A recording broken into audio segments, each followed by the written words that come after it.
हाय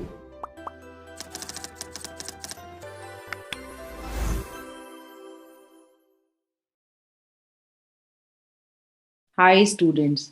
आज हम बात करने वाले हैं कि एमसीसी काउंसलिंग के थ्रू आप सीडब्ल्यू कोटा सीट्स के लिए कैसे अप्लाई करेंगे। ये जो स्क्रीन पर सामने खुला हुआ है, ये एमसीसी का इंफॉर्मेशन ब्राउचर है जो आपको एमसीसी की वेबसाइट पर भी मिल जाएगा। ये पूरा इंफॉर्मेशन ब्राउचर 72 पेजेस का है और मैंने इसको एक एक लाइन बैठ के पढ़ी है। और फाइनली सीडब्ल्यू सीट्स आपको दो जगह पर मिलेंगी।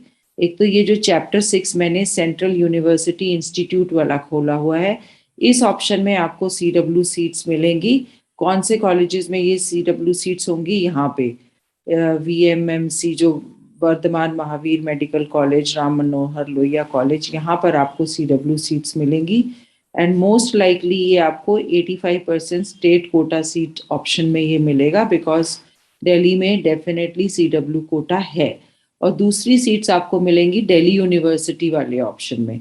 तो अगर हम सीडब्ल्यू कोटा की बात करते हैं तो यहाँ पर आपको ये कन्वर्जन एल्गोरिदम भी दिया हुआ है। अगर S T PW D CW seats का कैंडिडेट नहीं आता तो एसटी में कन्वर्ट होगा, एससी पीडब्ल्यू डी सीडब्ल्यू का कैंडिडेट नहीं मिलता तो एससी में कन्वर्ट होगा। ये कन्वर्जन कहाँ पर है? ये यहाँ पर देखिए, ये कन्वर्जन है central universities and central institutes में। जैसे Varthaman Mahavir medical college, Ram Manohar Lohia college, ये सेंट्रल इंस्टीट्यूट्स हैं and Delhi university central university है।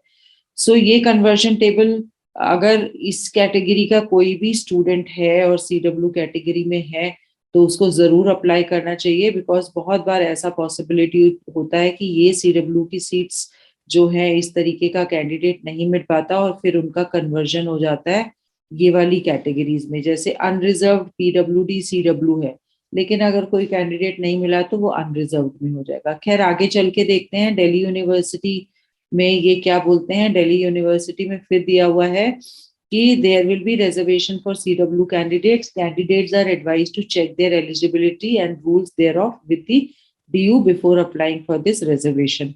वो मैं आपको पहले ही बता चुकी हूँ कि दिल्ली यूनिवर्सिटी की एलिजिबिलिटी ये है कि अगर आपने 11th-12th एनसीटी ऑफ दिल्ली से किया है, भले ही एज अ रेगुलर स्टूडेंट या ओपन स्कूलिंग से किया है, लेकिन आपका एग्जाम सेंटर और आपका study centre NCT of Delhi में था, तो आप एलिजिबल हैं इन सीट्स के लिए। और ये हॉरिजॉन्टल रिजर्वेशन है और आपको ये सीडब्ल्यू कैटेगरी जो है कॉम्पिटेंट अथॉरिटी से वेरीफाई भी होगा। अब हम बात करते हैं कि आपको अप्लाई कैसे करना है। तो जब आप अपना एमसीसी का रजिस्ट्रेशन कराएंगे, अंदर आप पेज में एंटर होंगे। मैं आपको पेज एंटर करके नहीं दिखा सकती because I don't have a roll number of NEET. उस पेज में जब आप एंटर करेंगे तो आप अगर ऑल इंडिया कोटा के लिए अपेयर कर रहे हैं, बहुत अच्छा है। उसके साथ अगर आप डीयू के एलिजिबल कैंडिडेट हैं तो आप दिल्ली यूनिवर्सिटी के लिए भी अप्लाई करोगे। और उसमें ही अगर ऑप्शन आपको दिखाई दे रहा है कि सेंट्रल इंस्टीट्यूट्स का ऑप्शन है और आप वहाँ के स्टेट की एलिजिबिलिटी को पूरा करते हैं तो आप सेंट्रल इंस्टीट्यूट्स को भी में भी अप्लाई करेंगे। जहां तक मेरी अंडरस्टैंडिंग है, वीएमएमसी और आरएमएल में आपको 100% सीडब्ल्यू कोटा का जरूर कोई ना कोई सीट होगा। और what is very important is कि आई होप आपने पहले से faculty of medical sciences Delhi university में अपने डॉक्यूमेंट्स भेज दिए थे, बिकॉज उसका सर्कुलर बहुत बार एमसीसी की वेबसाइट पर भी आया है।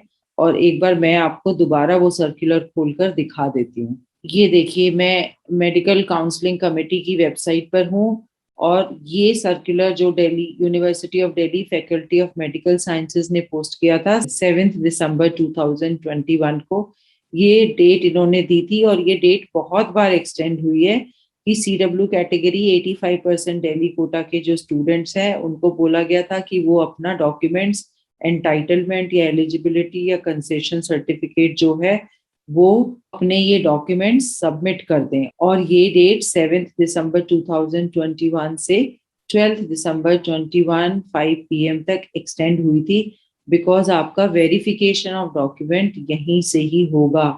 कहाँ से? Faculty of medical sciences Delhi university से।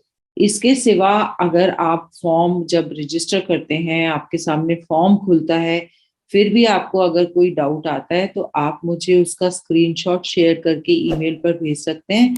I will try my best to resolve your doubt. All the best. Please keep sharing and liking the video for the benefit of other students also.